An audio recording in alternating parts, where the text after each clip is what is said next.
Dinas Kesehatan Provinsi Bengkulu saat ini menunggu surat edaran resmi dari Kementerian Kesehatan terkait rekomendasi dari Ikatan Dokter Anak Indonesia untuk menarik peredaran obat batuk sirup anak jenis parasetamol di tengah masyarakat.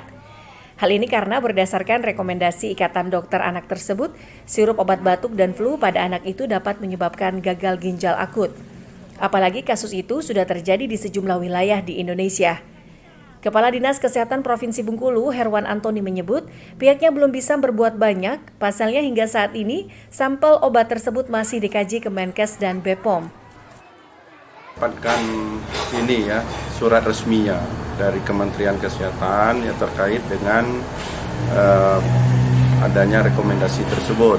Ya, tentu setiap kebijakan biasanya ditindaklanjuti dengan surat edaran dari Kementerian Kesehatan.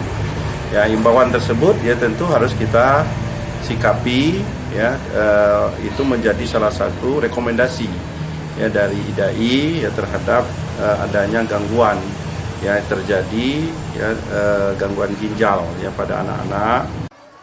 Meski demikian, Dinas Kesehatan Provinsi Bengkulu tetap mengimbau dan meminta masyarakat waspada dan mengantisipasi secara dini. Tim Liputan melaporkan dari Kota Bengkulu.